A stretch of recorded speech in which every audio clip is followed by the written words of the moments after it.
This here is part 2. Not going to go through the whole entire intro.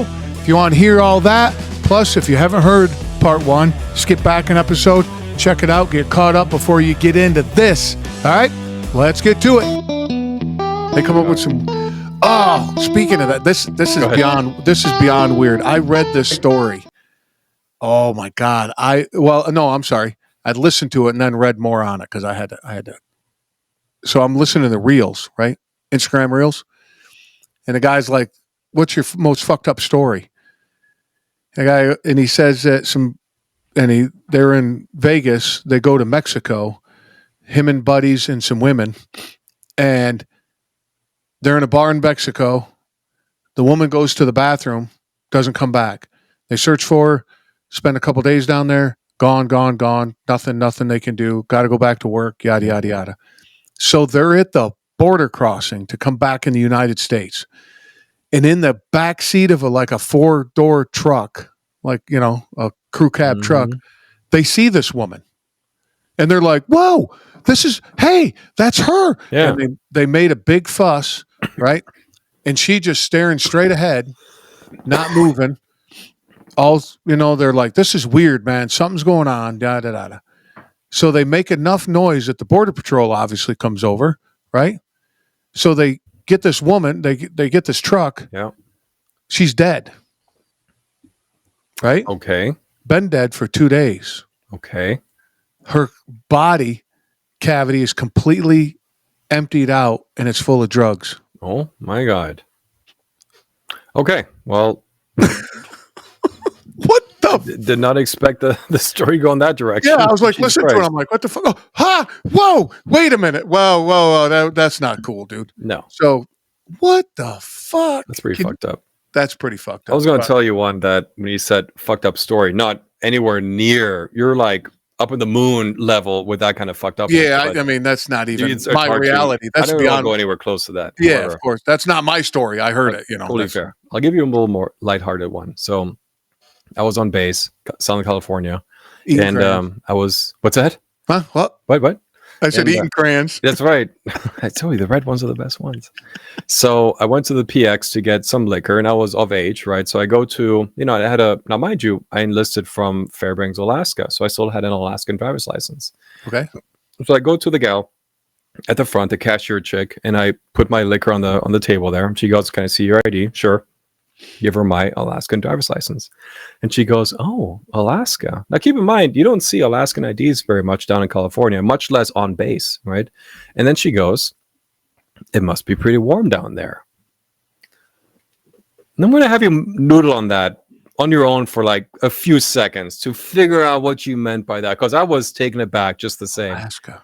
Right? And I was like, "Down there? What do you mean down there?" She goes, "Oh, down there. It must be pretty warm, right?" And I go, Where do you believe Alaska is?" And she goes, "Oh, when you watch the weather report, by Hawaii, you always have Alaska right next to Hawaii, down there, right?" And I go, Oh no, honey, no. Alaska is way up north. It's neighbors. It's between Canada and Russia. We get -40, on a winterly basis." And then she kind of looks at me kind of funny, and she goes, "Are you sure?" Like, "No, bitch, I just lived there for 5 years. Of course I'm sure. Jesus Christ, lady. You sure? You sure you know where Alaska is?" Like, I was trying to bullshit her or something. All right, so sure? In her defense, I don't know how old she was, but in her defense, my son, at 3 years old, he's 4 now, but at 3, got a floor puzzle. So it's like 3x4 big yep. puzzle of the United States. Yep. The pieces are the states, right? Okay. Well, just like any other map, Alaska is down there with Hawaii. Down there, right? Right, yep. Down there. So then we get them this globe. By the way, the globe is fucking amazing. Is that they have the ridges on it, like the mountain ridges and everything? Oh, okay. That, dude, you're showing your age. Okay. So it's got a pen. What do they call it? Stylus or whatever. Yeah. Okay. And on the bottom, it's got like a 5-inch screen. It's a computer. And no matter where you touch on the globe, it gives a minute-long video about what you just touched. That's cool. Right? Hell yeah. I was like, where the hell was that when I was growing up? Right now, I'll buy that. That's awesome. Hey, Leapfrog on Amazon. Just so you know, $70. Just give you. I'll send you the link. Next to the Tonka trucks, right? Got it. Yeah, exactly. So now he's 4, goes, Dad, yeah, buddy, what's up? And we're doing the thing, you know. And he goes, why is Alaska up here? In his And I was like, in his defense, he's 4, right? but I was like, you're right. Because when he was putting this puzzle together, my wife and I would be like, he's kind of learning that Alaska's down in the ocean. And it's Yeah. all right. Yeah, he's not wrong. Right. And I was like, we'll deal with that when it comes along. Well, it came along. And you dealt with it. So in her defense, he asked the same question, but there is a little bit of, there's an asterisk involved in this conversation. So down there, a grown ass woman asking you about Alaska. I told her to stay in school. Living in Alaska, however, we had a friend of ours named Aaron, and Aaron was a good guy, but Aaron had a way to like screw with people, like kind of fuck with people, but in a very innocent kind of a way, right?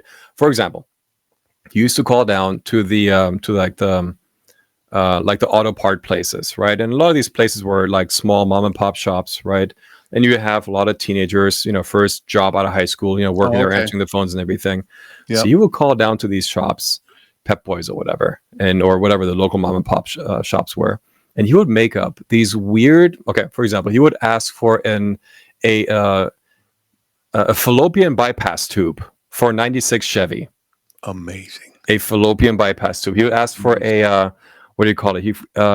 Mammalian actuator pump, right? So you ask for these things that did not exist, had some sort of sexual, like anatomical, like ring to it, and then you would hear these kids, these 16, 17-year-old kids, right, sitting on the computer. You can hear them type. They're like fallopian bypass tube, right, or mammalian actuator pump, and they're like, "Hey, dude, do we have any fallopian bypass tubes?" They're like, "What? What'd you just say?" With those kids, I'm very mechanically inclined. That's kind of what I do for a living as well. So I go to Auto Parts, AutoZone. Yeah. Get windshield wipers for my wife's car. And they're like, is that all-wheel drive or two-wheel drive? I'm like, dude, I need fucking windshield wipers. My God. Come on, bro. And they're like, the battery, is that a 2016 or 2017? My God. I go, 17. You sure? It doesn't fucking matter. It doesn't matter. It's the battery. Just give me the battery. Yeah. We used to have lieutenants in the military. We used to kind of fuck with them as enlisted, as not senior enlisted, but having been in a couple of years, and you get these brand new lieutenants fresh out of like officer school and everything, FNG. right? FNGs, that's right. And they thought they knew everything. Well, they did know a lot, right? But they came in, not all of them, but a lot of times they came in with that attitude of, I'm a second lieutenant, right? I know everything. So we used to send these poor, I shouldn't say poor, we used to send these lieutenants on these errands, right? Be like, hey, sir, we need to get Chemlight batteries, right? And only because they were so expensive, they cost so much money that only officers can check them out, right? And they're like, oh, well, okay, well, how many do you need? We're like, well, just a box of them is fine. It's like, all right, I'll go down there, tomorrow and pick them up. Of course, the guy in the supply shop would be in on it, right? And you're like, hey, Sergeant, I need a box of Chemlight batteries. And then the guy on the other end would be like, large or small, sir? What the fuck? There was this other, more of a personal story between me and this captain. Now, keep in mind, I was enlisted. I was a young E3 in the military, right? And for the non-veteran listeners, right? So if you're enlisted, you always are supposed to salute and end the sentence with "sir" when you talk to an officer, right? So all officers, no matter what rank, you're supposed to salute and say "sir" to, right? No matter what rank of enlisted that you are. So this one commander that I had, he's a captain. So he's been in the Corps for, at least like 5-ish or so many years. Well, he found out I was from Germany, a few months after him being stationed, and our offices were kind of next to each other. His name was Morrison, Abraham Morrison, of very heavy Jewish descent, right? Ooh. So, like I said, he found out I was from Germany, but he had a sense of humor. He was fucking with me as much as he could, but he always kept it, at least somewhat PG-13 rated. So one time he came over to my desk and he says, Dietrich, I have a question for you. And I go, what's that, sir? And he goes, you probably killed my ancestors, didn't you? Yep. So I'm sitting there and I'm like, fuck. On one hand, I'm like, be careful. He's an officer. You're enlisted. You got to, the whole respect, blah, blah, blah, right? You got to be very, very mindful of what you're about to say. That's what my shoulder angel said, right? And then the other side said, fuck it, YOLO. You play stupid games. You win stupid prizes. You open the door, you walk through it. So I stood up, which is the proper way to address an officer, right? So I stood up and I addressed him standing. I said, "Well, sir, apparently not the right ones because you're still here, sir." Sir. I love it. Apparently not the right lineage. That's right. Ah, No, we had a good time. but the thing is though, those jokes, they're like pressure relief valves, right? No, I agree. You got to have them. Yeah. Like I've been in blue collar, and it's brutal. I mean, you got to have thick skin. You have to, but it's good, right? It brings it brings about the camaraderie, right? You know that at the end of the day, those guys will have your back because they fuck with you, right? Yeah. Well, it's like when playing sports, right? I was talking to a friend of mine, and he says, "Hey, your son going to get into sports?" I said, "I'll follow him along and champion anything that he's interested in. You know what I mean? I'm not going to shove him into something. Sure. He's got to have some kind of interest and passion for it. But he's already showing a lot of interest in sports. So he'll be in, both my wife and I practice martial arts for years and years and years. So he'll definitely be in some kind of that, But I said the camaraderie, man, you tear each other apart in the locker room, on the ice field, whatever you're doing, right? I mean, you are fucking brutal, and especially to the younger kids, because when I was playing, you'd have younger kids, and we would wreck them. I mean, unmerciful, just brutal. Yep. But don't see what happens when somebody else does. That's right. I get to fuck with him. You don't. I protect him because I get to fuck with him. Nobody else. That is so hardcore. That is so hard. Yeah, I'll fuck with him and I'll throw him out of the cot so I can sleep in it. And that's right. And he, that kind of thing. But don't you dare say that's something. Right. That's right. I'll come after you. Like just locker room culture is amazing. Yeah. Especially, I mean, of course, women can benefit from it, but for a man, it needs to be. And you had all that in the military. I mean, that's. I think that. I mean, switching gears for a second. I think that as a whole, not always, not everyone, but I think as a whole, men have lost the opportunity to be shown the way by a mature role model, right? So I will say my mom raised me pretty much my entire life. I've had, I have a biological dad and I've had stepdads, but for the most part, my mom raised me. She did as good of a job as she possibly could have, right? But I definitely will say I missed that, that the strong male role model that taught me the things that only guys can teach each other, right? And I feel like a lot of times these days, and I think this is also like one of the ripple effects of that is like this whole incel, not movement, but the incel happening, whatever you want to call it, where I feel like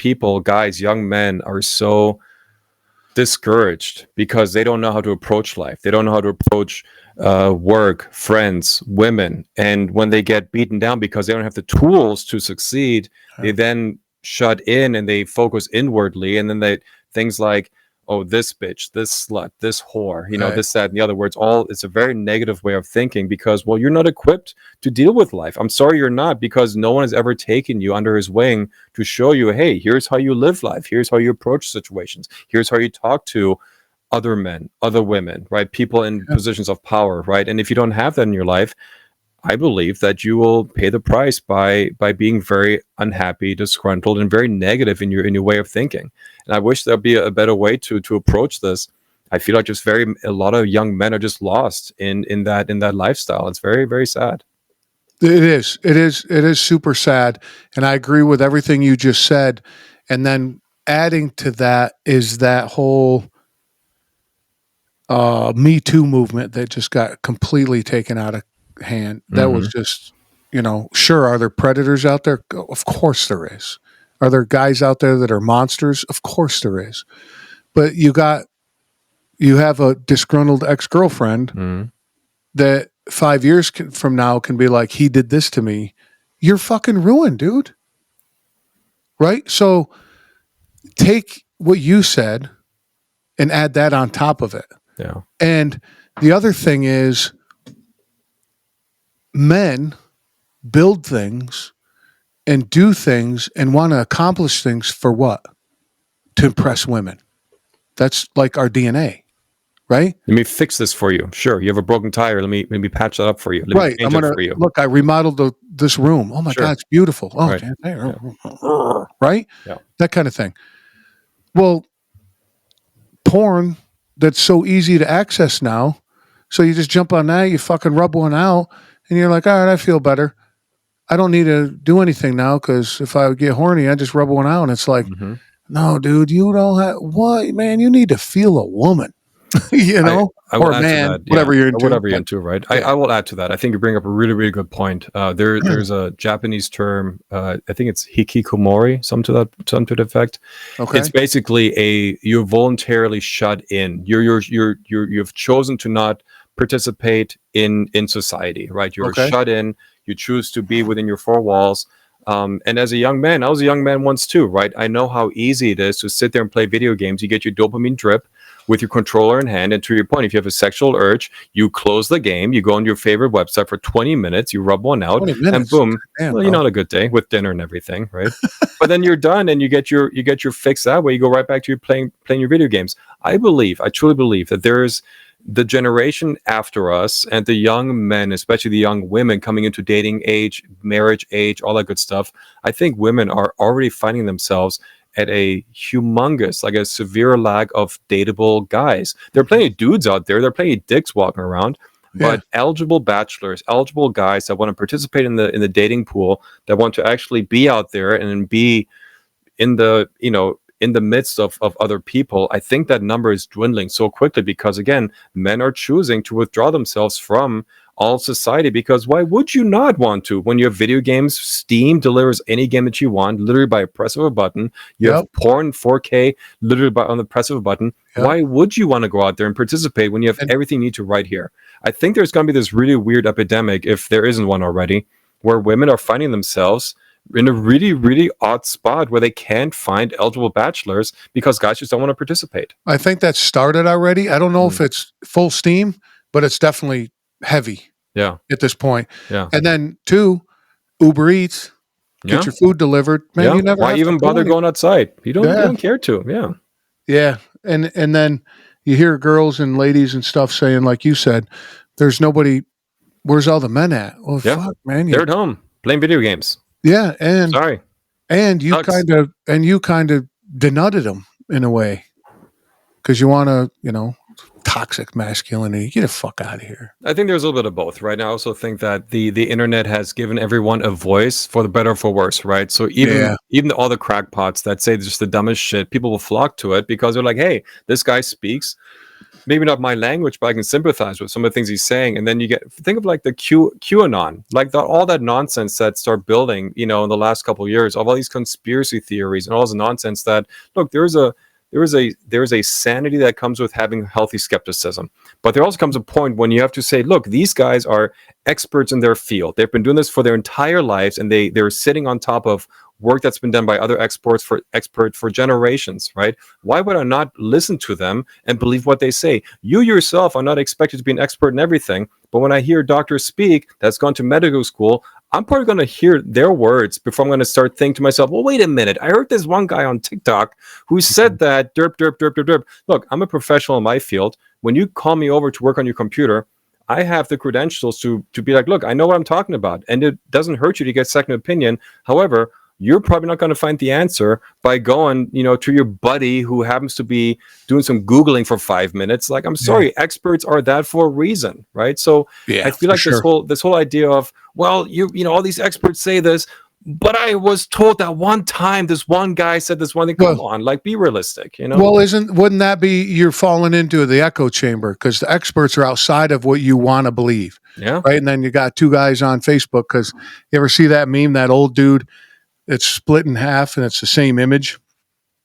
It's the old dude at his computer. He's like, this week I'm an expert at deep sea submarines. And then this week I'm an expert at whatever is going on, right? And the dumbest thing you want to look for, if you believe in a certain cause and you type it in, for example, the moon is made of cheese, right? The dumbest thing in the world, right? But if you type it into Google, there's going to be a support group that says, yes, it is. And here are the reasons why. Yeah. The moon is made of cheese. But it's true, though. Like, it's the dumbest crap, 100%. Right? Well, that's this thing is like, and if you want to believe that, and that like brings you comfort, because a little bit about religion.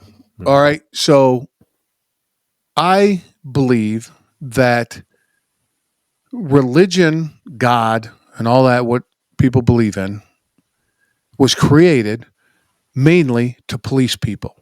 Okay. Because back then, your average IQ was like 49, so it doesn't take much to say, poke you with a stick and say that hurt. Sure. Well, that's what it's going to be like forever if you don't do what I say, right? Humans being human, of course it gets malicious. Okay, so that's a whole other story. What I'm saying is the planet and the universe and whatever it may, galaxies and all that, cannot be comprehended by us. Right? We can say, all right, there's 9 planets, the sun, but do we really comprehend that? To where I think religion brings that to where you can comprehend it. One dude made all that. Oh, I get that. Okay, one dude made all that. Easy to digest, right? As a statement. Yeah, there you go. It's easier to bring in, instead. Yeah, right. So, with that being said, it just, man, I forgot where I was going with that one. I will add to what you're saying, because I think you're on a really good roll here of making a point. I do believe that there was a point, there was a purpose for example, in the Bible it says somewhere, do not eat shellfish, or there's something that says about shellfish, right?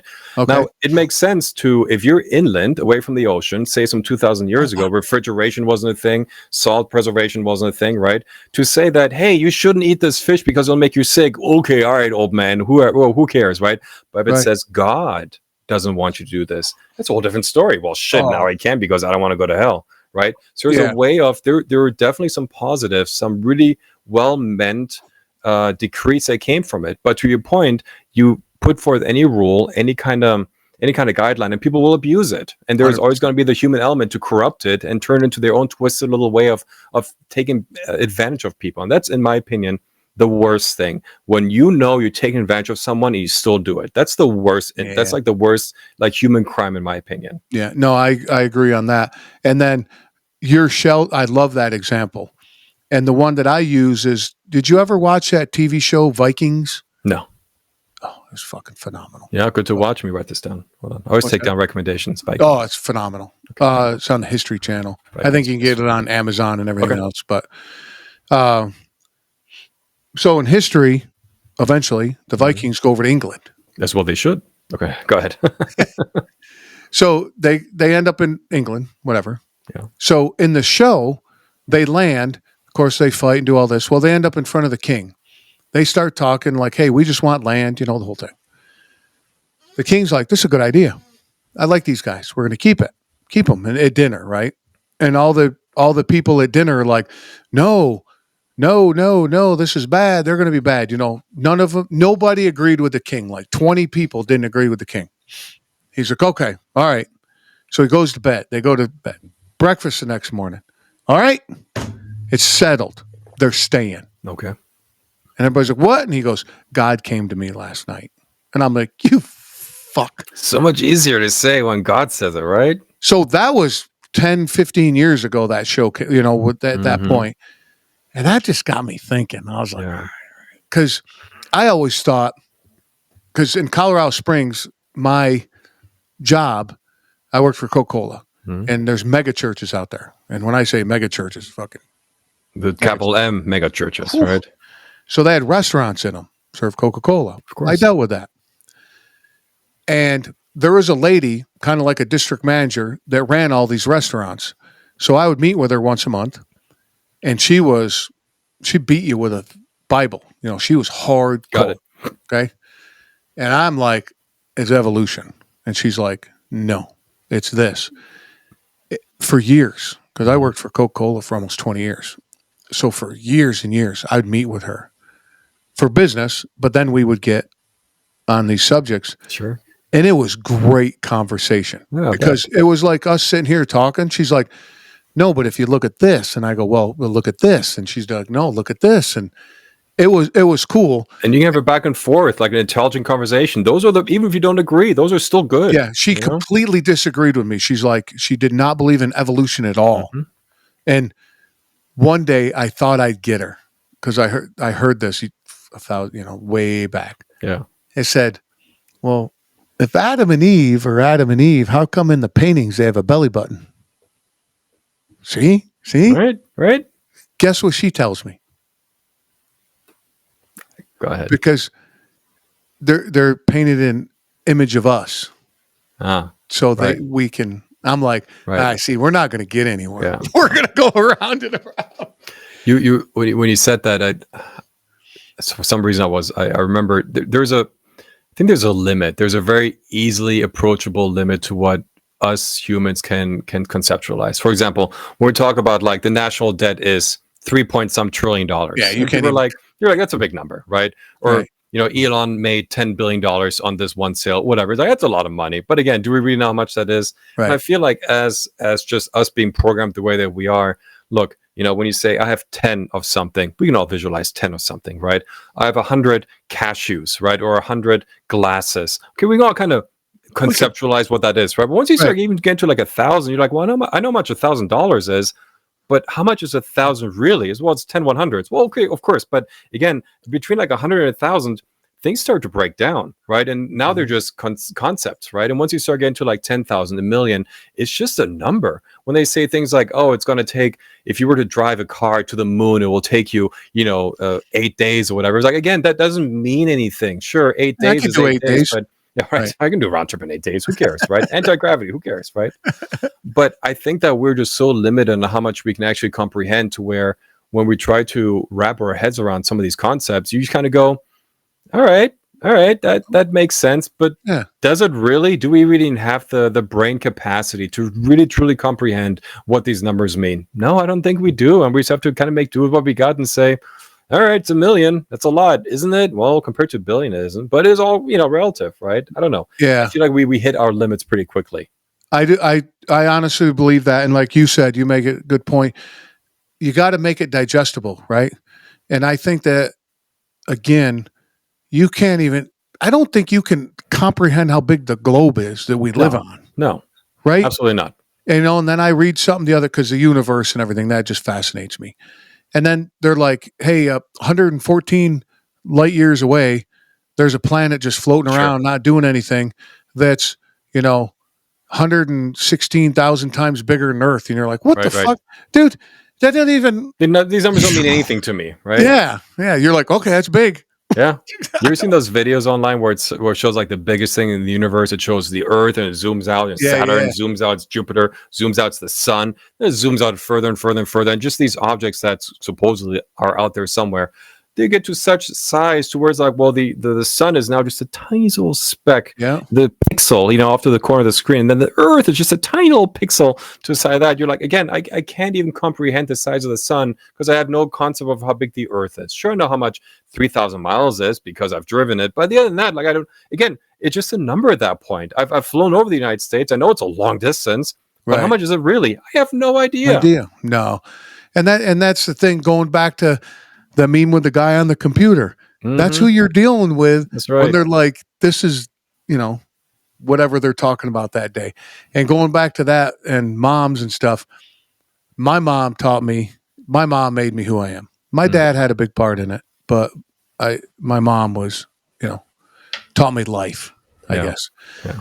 And she said, believe nothing what you hear and half of what you see, and add personal responsibility, you'll do just fine.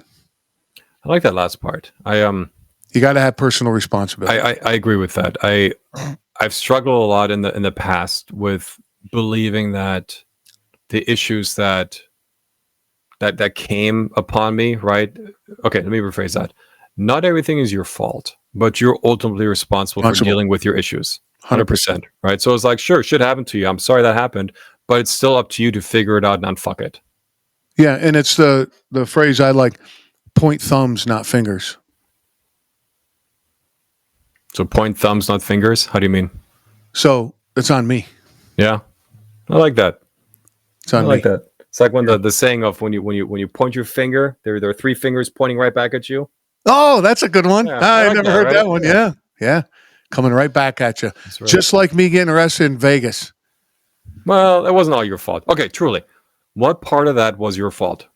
I didn't check her ID. But is that your at the end of the day, that's not something that's No. reasonably Ooh. expected of you, right? You're like, of course, at the end of the day, sure, it was your responsibility, but let's be realistic. Just like when you get those EULAs, when you open up an app like Instagram or iPhone or whatever, that whole long thing you're supposed to read, no one reads it. Literally, no one does. But you're supposed to. Well, sure, but who does? Nobody. So it's like, in what world could you truly be held responsible? Well, like I said, that was just, I knew exactly what it was as soon as they grabbed me, and I was like, "You fuckers!" It sounds like there's something else going on. They're looking for people to arrest Well, today from the sound. here's another one, and that same weekend, Yeah, the Rio, when poker was big at the Rio. Yeah. So me and my buddies were there playing poker, and we do a last longer, right? You know what that is? So if there's like 5 of us, we all put in some money, and whoever lasts longest out of the 5, okay, right? Little side, yeah, for degenerate gamblers, of course. And outside the Rio and the big part of the casino is one of the, like, kiosk bars. You know how they put the bar in the little. Sure. So I come out, I last longer, so I'm in a good mood, and I come out, and there's a good-looking woman with my buddies. Okay. I'm like, they haven't figured this out yet? What the fuck? So I roll up. I see. Okay, I see. All right, Yeah. go. I roll up. I go, so how's business? And she's like, what? What are you talking about? I go, You heard me. I go, you're a beautiful woman. You got 5 lugs like us. Get fuck out of here. You're working. That's right. Oh, you called me. Well, whatever. Yeah. So I start getting, and I'm tuned up.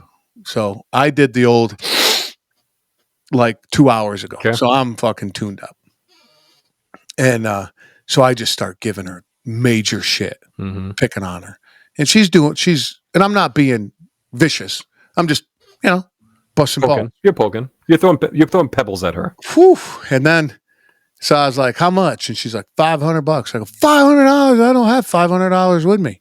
And I didn't have a woman or nothing with me. I go, my wife's upstairs. She'd be pissed. And she's like, well, she want to join, just Yeah, sure. Doing her thing, yeah. Yeah, dude. Can't blame her. Yeah. So I said, listen, I'm a businessman. So let's talk. You ready to make a deal? She's like, absolutely. I said, all right. Let's start with your $500. And she's like, okay. I said, now I have not gotten rid of the easy one yet. So this is going to be super quick. Okay. So I'm going to propose to you $25. Okay. And she's like, $25? And I go, yeah. You know how quick I'm going to be? And if you put that into an hourly rate, it's better than $500. 5 minutes, right? There you go. Yeah, right? And she's like, what do you think I am? And I put my arms out. I go, you're a fucking whore. Fucking arms get jacked behind me. Fucking zip cuffs. Security guard, right? So he throws me in the back room. There I am again. He's standing there. And he's got the little mic, on his shoulder. And I'm tuned up. So I'm like, dude, that's cool, man. You acted like a big boy. You fucking saved her. I know you guys got shit going on, side shit. You look out for it. I think that's amazing. Sure. I think that's amazing. So you made your point. Now let me fucking go. Yeah. Dude, I mean, I didn't do nothing wrong. Prove your point. Like, no one's got hurt. Like, yeah, I said, you shut me down. I wasn't, the crowd was kind of getting around, because we were being loud and stuff. And over this little thing said, that guy don't shut the fuck up. We're calling the cops. And I was like, I don't want to go back to jail. Yep. Not twice in one weekend. No. I watched a guy once at one of the day clubs getting busted for doing coke, right? So full on, right? I went into the bathroom to do my business. I was just having a couple drinks. It wasn't one of those nights. Business. There you go. Business. Anyway, went to the bathroom, went to the restroom, and like I said, day club, so like shorts and shirts and flip-flops and everything. Yeah, right? yeah. And then as I was walking in to use the urinal, there was a security guard looking through the cracks of one of the stalls. And I caught interest of that because I'm like, what the hell is the guy looking for, Creep. right? What's happening? A little creepy, right? Yeah. As I'm doing my business, I hear from the stall behind me, right? I'm like, of course, that's what he's looking for, right? So the security guard gets on his radio, walks out, comes walking right back in. So I finish my business, but I want to see what happens because I'm curious as to how these things go down, right? Longest piss you ever took. Well, so I wash my hands and I go to the outside. Now, the way that this restroom was positioned, that you turn into the men's restroom, and then there's just this long hallway where on the right-hand side you have the sinks, and then further down you have the urinals. On the left-hand side you have the stalls. So if you position yourself outside the restroom, you can have full view of the entire thing all the way down, right? So I'm standing outside, looking down that little hallway, and then past me come these 3-4 dudes, right? And one was wearing like an off-color shirt, so he was obviously the manager, right? So one guy positions himself at the far end of the wall. One guy is, and the manager is right there by where if the stall door were to open, he'd be right there. And then one other guy like kind of on the outside, just in case something were to happen, right?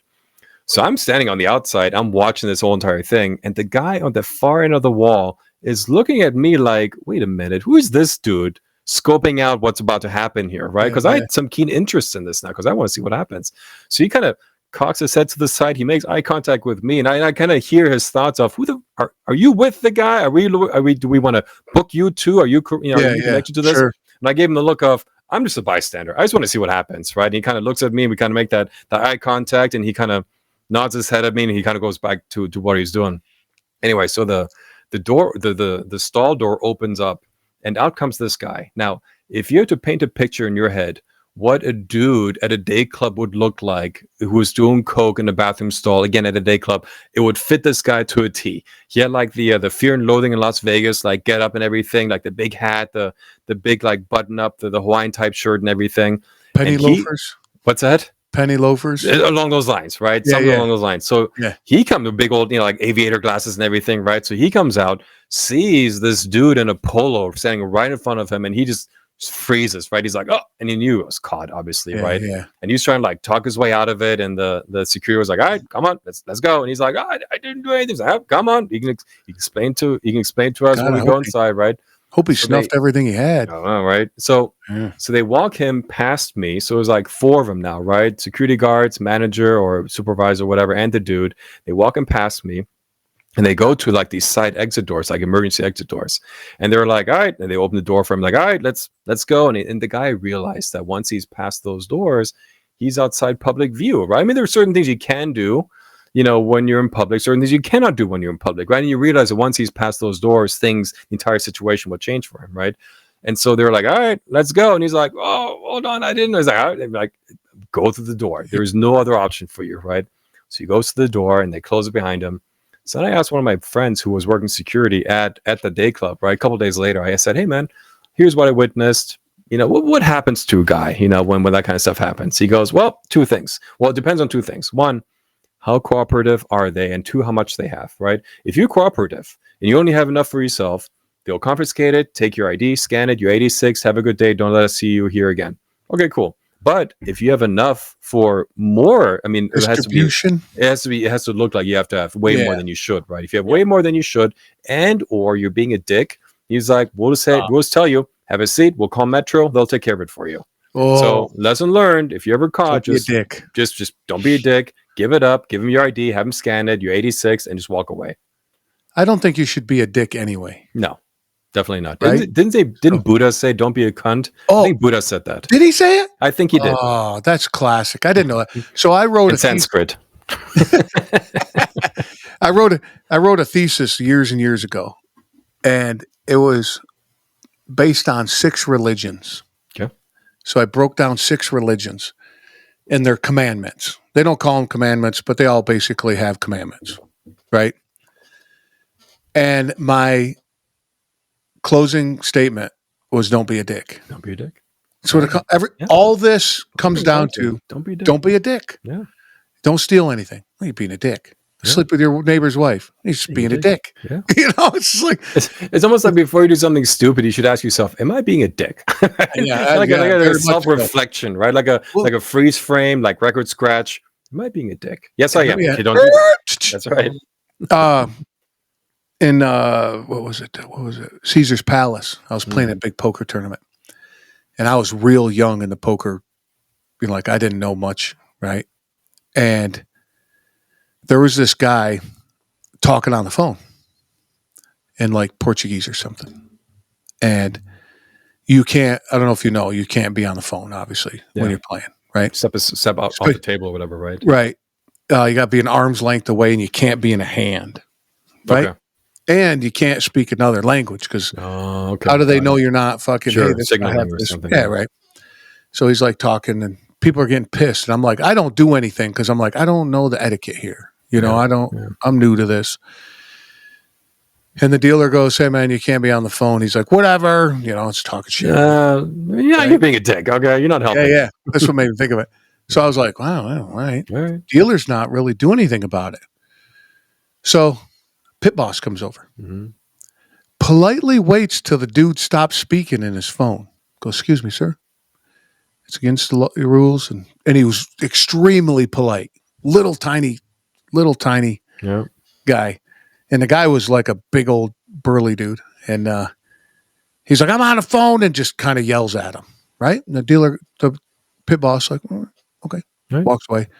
And he puts the phone down, like talking, just holds it like this and looks at all us at the table. And he's like, "See, they're not going to do anything about it." And I'm like, again, Okay. well, the thing is, I know so much more now. But at the time, I'm like, man, I thought these guys were like hardcore and you can't do this shit at the table, So it has to be fair for everyone, right? Right. So I'm just sitting there like, oh, fuck. And the guy's just like, now he's like being loud. Emboldened and stupid. Yeah. Right. Next thing you know, I look up, there's two big old dudes in suits with a little earpiece, Mm-hmm. sitting behind him, standing behind him. Here comes this little tiny fucking pit boss. Mm-hmm. Sir.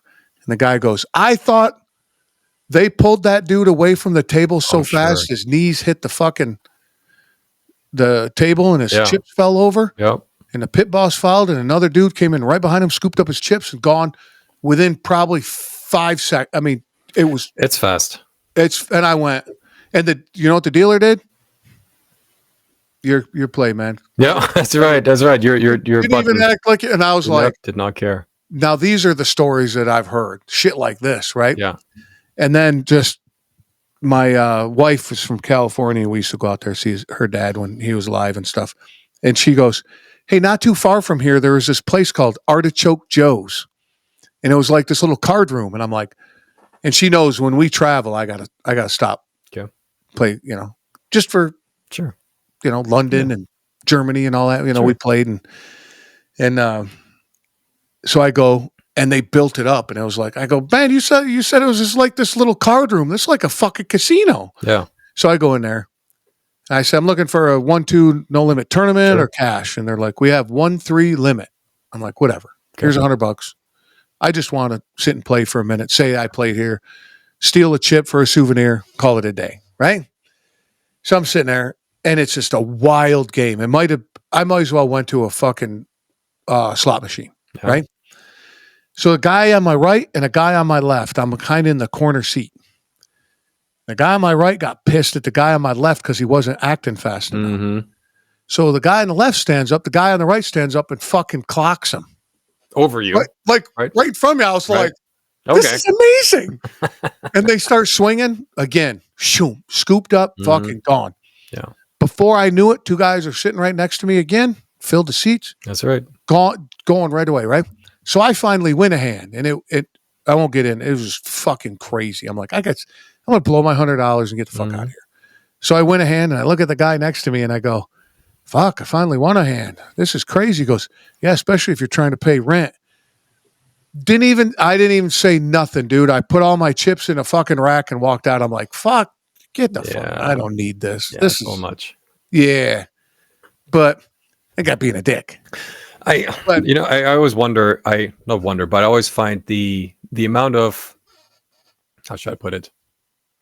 The things that go on sometimes not even behind closed doors, but the things that happen in front of everyone, but then there is a certain etiquette to them, to your point, right? When there is a scuffle, whatever. I've been at many, many clubs where a fight would break out and security is on them like white on rice. They pull people apart. They clean up. They get the guy with a mop in case there's a spilled drink, whatever. They're deadly efficient, right? They're so freaking quick because I've done this a million times.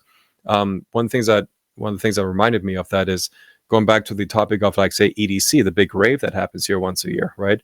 They always tout that no one dies at these events, and people are like, "Oh my God, no one dies. That's phenomenal." Why didn't you figure 80,000 people a day, all with their extracurricular chemical activities, something is bound to happen, right? Right. Well, heat. Well, the heat too, right? And then people are not used to, not drinking water, or their friends leave them, or they get some stuff that's laced with something else. Yeah. I mean, I've been around people that have had some close calls that weren't the best of nights to be had with them. However, so the thing they don't tell you is that, true, by the letter of the law, no one dies at these events. However, what does happen, and I was told this by several close, reliable sources, that when they get someone going to the medical tent or they have a medical emergency, which there are, maybe not a lot, but there is a not insignificant amount of those that happen throughout the night, right? That I can see. The medical tent is never not busy. Right. They pull them out of there. And then some of these people are truly medically flatlined by the time they get to the tent or by the time they try to work on them. Well, but then they're not pronounced dead until they leave the festival, because they wait until that time to say, well, no one dies here. On paper, you're absolutely correct. They don't, but they already have. You don't pronounce them dead until they leave the festival grounds. And then it's like, look, people give those kind of events like a lot of heat, a lot of crap for, well, there's a lot of people doing drugs. Okay, fine. There are. I'm not doubting that. I'm not even debating that. However, no one cares. Not a swinging dick. Not a single soul cares about the fact of how many people die of alcohol poisoning here on New Year's. Yeah. Because, it's New Year's and alcohol is legal. If you want to drink yourself to death, you have that right. Right? No one talks about that. No. And that's the hypocrisy is insane.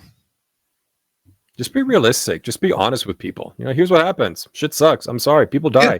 But the other thing, though, is if you tell somebody, or if you say, hey, man, we had 4 casualties last year. Yeah.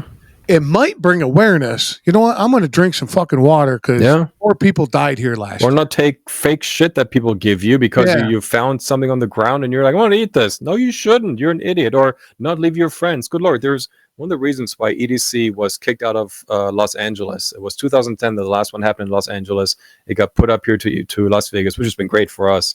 But one of the stories that kind of catapulted all this, well, there was a 15-year-old girl then dying of an overdose. Right, she was alone. Either she took something or someone gave her something. She was underage. She shouldn't have been there in the first place. Right, and she OD'd. Unfortunate, and it really, really, really, really sucks for everyone involved. However, I have several questions. One, why the fuck did she even get let into the first place? Where was the ID check? And 2, where the fuck are her friends? Like, you do not leave your friends like out and about, even if you get separated. You have some sort of safety protocol. We're like, hey, if we get separated, we meet right back here, whatever it is. Like, where the hell are your friends? Like, I never understood these girls that walk by themselves, that were separated, and then you ask them, are you okay? Oh no, where my friends are. Okay, well, do you have your phone? No, they have it. I'm like, how do you even? Well, I think there's a lot of factors, right? Just to play straw man on that, right? I mean, you could go just to hit a couple of them. You got 4 friends. Again, drugs are in so you're not thinking clearly. Right. And then she sees, her 3 friends see something shiny go by. Right. And they disappear, whatever. And they're not thinking because they're impaired, right? And you're 15. It's true. The fuck do you know when you're 15? Right. So, I mean, just to give a little straw man on that, but I agree with you too as well. I mean, come on, man. You can't be, Many things went wrong for that to happen, right? There were many failures along the line, right? Yeah, that was multiple events in a timeline happened for that to occur. Yeah. But unfortunately it does happen. But I imagine going back to what a little bit earlier, I say that, most men live a quiet life of desperation, right? So some of these events that you're talking about, that's a pressure relief valve. Yeah. And the same thing on a lower scale, when you're in the corporate world and you go to a conference for a week, 5 states away, these guys get fucking ridiculous because they live a shitty life, and then something happens to them. Yeah, I see it. Like, we have vendors come out here, right, that do their Vegas trip. Oh, you probably see it. You probably see it. Didn't even think of that. We have vendors that come out there, have like, hey, our territory is now Vegas, or you're our first client in Vegas. We usually do like the Midwest, and they stay in there a couple of states or whatever, and then they come out on a Tuesday, Wednesday. And I had literally one group of vendors. They came out, and usually when they come out, it's on their credit card. Like, if you want to go to dinner, go to shows, they'll take care of it because we spend tons of money with them. Right. But then one of them asked me one time a couple of years ago, they're like, hey, so what can we do here? I'm like, depends how much money you have. You can do literally whatever you want. If you want to buy a Harley Davidson, here's a Harley Davidson shop right down the street. You want to have a bunch of girls to your room? Not that I condone it, but you can totally do that too, right? Whatever you want to do here, sky's the limit as long as you can pay for it. Mm-hmm. And then you get those poor SOBs that I feel kind of bad for tourists sometimes. Because look, you got Joe and Jane, I'm pick the most generic names in the world. Joe and Jane that live somewhere in the Midwest, right? Missouri or some shit, Want right? to come out, see a show. They come out once every 10 years, once every 15 years, because they can only afford it that many times. They can only take time off that many times, right? That they come out here and they spend so much freaking money because they have no other option to, right? They go to a club, a mixed drink is $25, show tickets start at $150, Ubers and Lyfts and taxis and everything. It has gotten so ridiculously, stupidly expensive to come party in Vegas. And then they wonder why the numbers are down, you know, like why people aren't gambling enough, why people don't, you know, come travel here as much as they used to. Like, look, you've made Vegas so unappealing because they've checked the parking rates. Everyone is charging for parking now. The resort fee. Places charge you an extra $50 a day for the resort fee for your stay. So 10 days stay, that's $500 for shit. You don't get nothing out of it. Now, of course, if you're smart about it, you can tell them to waive it. You're like, look, just take it off. I'm not going to use it. They'll put up a little bit of a fight, but they'll take it off eventually. But there's all these little tips and tricks that tourists just do not know, and they get fleeced. I'm sorry, it sucks. And it's great for us because it keeps our city afloat, but it sucks for you guys to come out here and you spend way more money than you should because, well, you're in Vegas and that's the only thing you can do. And most of them, they're like, we had such a good time. It's right. There's such a good time spending, you know, your $25 a drink and your $150, you know, charges to walk into the venue. Right. And then I don't know, it just from a pure, I live here, I see it, I know ways around it. It's so saddening sometimes to see these guys get fleeced, you know? Yeah. Well, and the thing is, so I turned 50 this year. And for my 50th, I wanted to come out because, again, play cards. Yeah. And I was like, man, I could go to Vegas for 4 days and just play cards for 4 days. Nobody's bothering me, you know, just do my own thing. What you just said, I started looking into it. And I'm like, this is not what I remember. Oh, what? What? No, I'm good, man. I'll just play in some local shit. Jesus Christ. Just food, right? Go ahead. Well, yeah, no, I mean, just at everything. And I didn't even count for food. You know, I was just like airfare. Sure. You hotel, right? Stay. Yeah. Hotel, you know, maybe and I'm like, car, okay, maybe. this much for food and ride around, you know, because or walk. I don't mind walking. But I was just like, oh, I'll spend 4X on all that than I am actually entertaining myself. Yeah. Right. So I was just like, nah, I'm not going to do that. But, I described Vegas going back to, you know, your vendors come out. And I said, back in the day, I would go to Vegas and I'd have double or triple X my visits would be rated. I mean, I would just go full throttle. I mean, in Vegas, like, okay, we can handle it. Yeah. And now if I go, it's under G rated. It's not even G rated. It's not rated because I just get off the plane and I just Nickelodeon, right? Make a Sunday afternoon out of it. Yeah, Vegas goes, okay, we can do that too. Right. So that's one thing I did like about Vegas, but just the amount of, like, you going back. I'm glad you said that because I was just like, what's going on with these pricing? Yeah. But I mean, that's everything. But yeah. Vegas is being a dick, dude. It's being you're Vegas. You're being a dick. Okay, and Buddha said, "Don't be a dick." Right? Oh, hey, since you live out there, real quick, what was your thought about F1 being out there? Okay, I personally don't have much investment in it. I'm not a big fan of F1. I get the appeal. I just don't personally understand it. However, I have not met a single person that lives here who said a single positive thing about it. Oh, the people that work here hate it because of the brouhaha and everything else that you have to walk around and work your way around all the construction. People that need to work on the actual strip casinos have to like park now half a mile away, get shuttled in. It's a pain in the ass for everyone involved. I have not heard a single positive thing about it. And then they used to charge, from what I heard anyway, they initially charged, they thought it was going to sell out. They're going to charge all this money for these crazy ass seats and these viewing parties and everything. And once I realized people are not paying $1,000 to be sitting somewhere in the nosebleeds to see cars go by, once they realized that and they start lowering the prices, I feel like they've started to realize, look, it doesn't have the same weight as you think it does. Like F1 in Las Vegas sounds phenomenal, but people are not spending that kind of money. I'm sorry, they're not. No. And what they got like a 3-year deal, right? I heard it was 10. That's what I heard. Holy shit. And I also heard they're going to try to recontracted or something, renegotiate the contract. That's what I heard.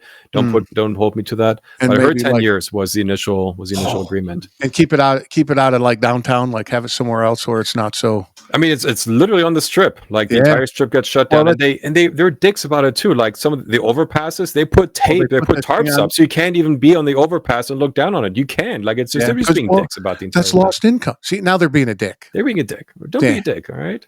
There's one thing. If ChatGPT could like summarize this entire two hours, it would just say, Don't be a dick. Don't be a dick. Right, don't be a dick. I love ChatGPT. I'm getting better at it. Yeah. You use it? Yes. So I'm taking some classes at UNLV. I use it for reasons. I use it for work. I use it not as much as I should because there's a lot of applications for it. Sure. I feel like ChatGPT, this whole AI movement, has all these great applications, but very much like Bitcoin, very much like the blockchain. Yeah. There's this one application that people use it for. It's like, look, it can do all these other great things. You can probably diagnose mental illness because it's great at summarizing, tons and tons and tons of information. But we use it, not everyone, right? But we use it for this one application that's like helps you write resumes, helps you cheat on your tests, helps you write code for work, right? All these things that, of course, it can do. But it helps you write or make an AI girlfriend. Okay, that's great for some people, but Jesus Christ, could we actually use it for things that will make humans, make human life better? Some do, but most don't. Yeah, so I agree, and I'm getting better at it. I use it to help me write, and then with content for this project, and then I'm starting to use it more than I do Google. Yes, like I use it for that. Hell yeah, I enjoy it, but. It's a dick to me all the time, but it's getting what's weird, man. Have you had a talk? Have you had a talk with your ChatGPT? Have you had a personal discussion, right? And it's just about every day. It's crazy how much it listens to you and it feeds the stuff back to you the way that the way that you want to hear it. You make a emotional. You can easily make an emotional connection with this computer on the other end. You can even tell it, look, I know you're not real, but I feel like I have a connection with you. It'll tell you I'm not real, but here are the reasons why you feel that way. Yeah. It's crazy, right? Yeah. But I because what I do is I do these little blogs, and I can't spell. I am no good at punctuation. I'm just, hey man, I go in my strength. Yep. I don't worry about my weakness. Yep. So I set it for 200 words. I put my head down, and I just data dump. Yep. When you look up at it, because it gives me an alert when it's 180. So I look up at it, and it's full of red lines because nothing's spelled right. That's okay. And I go, clean it up. Yeah, that's he cleans it up. Right. Yep. I'm like, perfect. Boop. And it's like, I recommend that you say this in this line. I'm like, I'd read it. It's a good recommendation. Good job, ChatGPT. And I'm like, yeah, add that. Do you want me to add this? Yeah. Do you want me to be a little meaner? Yeah, be a little meaner. Fuck it. Yeah, put a little salt on it. But going back to what you're saying, it's making me a better communicator overall because what it's teaching me how to communicate. Mm-hmm. Have you given your person a name, he or she, as a personality? Come on, dude. That's going to be that's okay. Have you ever watched that movie? Was it Ex Machina? No, I was thinking you're going to go the one where she leaves him in a box at the end. No, come on, get out of here. I don't know where your thought is going. No, it's a semi sci-fi-ish movie. Came out a couple years ago. It's a really, really good watch when it comes, especially with AI being the way it is right now. Sure. Basically, the premise is this dude creates these AI robots, and he's pretty much trying to figure out, are these do they pass the Turing test? Can someone interact with them? Right. Can someone interact with them and believe that they are human more so than humans are, and believe them so much so that they treat them like an actual person? And the story kind of twists, and at the end you're like, what the fuck did I just watch? Because a really, really delicious twist at the end. Oh, I have to look that up. What is it? It's Ex Machina. Came out a couple of years ago. It's got a couple you'll recognize the main actor. He's been in a couple of things. Now, do you know the rest of the story about that dude that came up with that test? The Turing test? I know like the premise, but if you have more information, tell me. If I'm not mistaken, it's the same dude that cracked the Enigma machine. Yeah, Turing. Yeah. Yeah. Did you see what they did to him because he was gay? Yeah, they buried him in the worst of ways. Absolutely. Come on, dude. Look what he did. Yeah. Oh, that's such a sad story.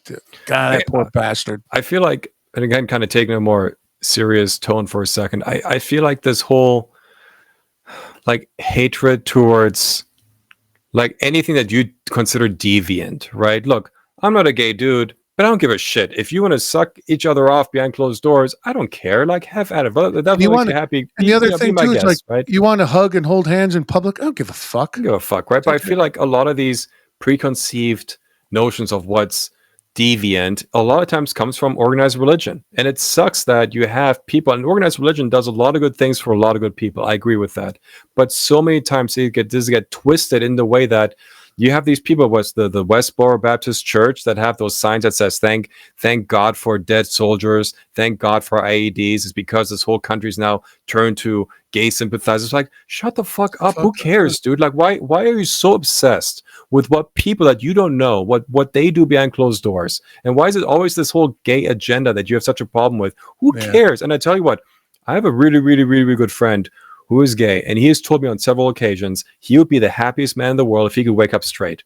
Like, people do not choose to be gay or to be trans or to whatever. It's something that they are, in my opinion, born with. They just have the sexual preference, or not the urge, that's not the right way, but they have the preference, just like we have a preference for women, they have the preference for men, or they have a preference for being in another gender. And I feel nothing but sympathy. And I feel nothing but sometimes pity for what they go through, because it must suck. How would I feel if I wake up tomorrow and my attraction towards women is, in a weird way, accepted, but also demonized, but don't tell anyone, but don't get married in public because then your family and then religion.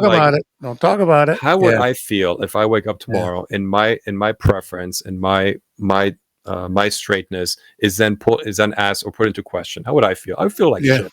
Yeah, no, I agree. And then what I always say too is those religious guys that just tear apart the gay community. Half the time they're gay themselves. Check their hard drive, bro. Hell yeah, 100%. And I'm not saying all of them, right? But when you hear shit like, "Oh, this person was caught diddling with kids. This person was caught in a gay orgy," right? This person was. When you find these kind of headlines, 9 out of 10 times it's that group of people who demonize it. Well, what's the saying?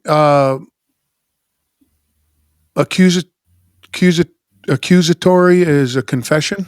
Is that right? When you accuse someone, you confess to your own sins, kind of a thing. Is that how it? So if you're sitting there going, well, I mean, to make it more consumable, your girlfriend comes to you and is like, "You're cheating on me. You're cheating on me." Motherfucker, she's cheating on you. I've had one of those too.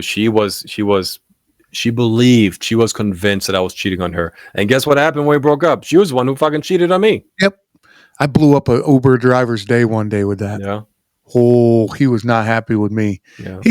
I get in and he just starts unloading like how unhappy he is with his girlfriend. And I'm like, dude, whatever, man. I'm just trying to get where I'm going. Yeah.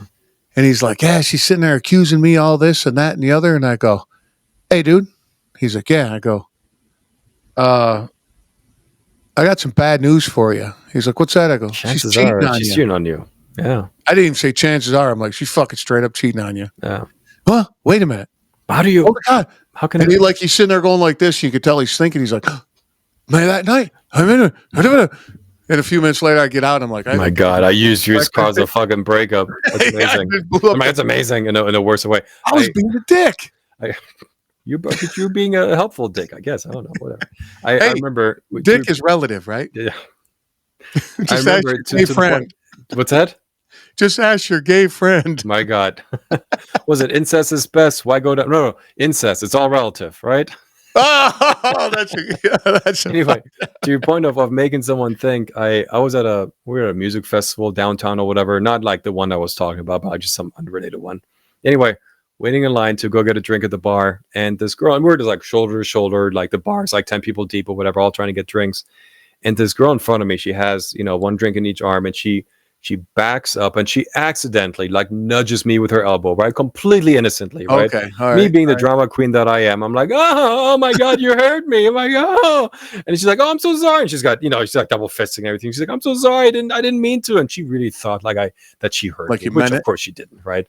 And I kind of like, oh, oh my God. And I said, you really hurt the ones you love, don't you? And she like has this moment with herself. Like she digested my words, and she looks at her drinks, and she looks up into like past me, and she goes, oh my God, I do. And she starts getting this emotional reaction. I'm like, oh my God, like, oh shit, I did not mean to send you back to therapy. I was just joking, but Jesus Christ. See, you were a dick, dude. It happens. I tell coworkers, be like, you are a dick. I'm like, you are what you eat. Oh yeah, well that's classic. Yeah. I love that one, dude. Good. I get called a racist all the time. I go, I am. We all are, dude. Yeah. But we're gonna shut this down. I want you to take over for a few minutes. Let everybody know what's going on with you. Okay. What you want to tell everybody. Okay. Feel free. How they can connect with you. Et cetera, et cetera, et cetera. Okay. I totally appreciate it. Again, my name is Andy Dietrich. I'm a immigrant, veteran, amateur instigator, and also pillow fluffer. I wrote a book called Play Stupid Games, Win Stupid Prizes. You can find it on Amazon right now by that name, or just punch in my name. You can do that too. Or for the truly lazy, go to andysbook.com. There's a picture of me holding it up. You can click on the little link key. It sends you right back to the Amazon page. The only thing I ask that whenever you get done reading it, leave a genuine review. Genuine, right? If you loved it, say that. If you hated it, you can say that too, right? But please, all I ask for is genuine feedback. There's even a contact button at the bottom there if you want to get a hold of me. I'm more than happy to reply to your emails. If you're in Vegas, come on by. I'll buy your drink. Like, was it the well drinks only? No, that top shelf stuff, that's up to you, right? But the first round's on me. So, well drink, though. Well drink. Jack and Coke. Lots of ice. Double the ice. That's right. All right, buddy. We're going to get out of here. Hang tight, all right? Walt, thank you, Walt. All right, bub. See y'all. Nothing better than damn good conversation. Like I said before, Andy would love to speak with you. Don't let the cheap bastard buy you a well drink. Get a hold of him. Check out his book. Give him an honest review. Link is in the show notes. Get you out of here because, again, I know you got shit to do, but don't forget, Live Rishi, High Speed Daddy, my website. Get hooked up with a weekly newsletter. Keep kicking ass. Till next time.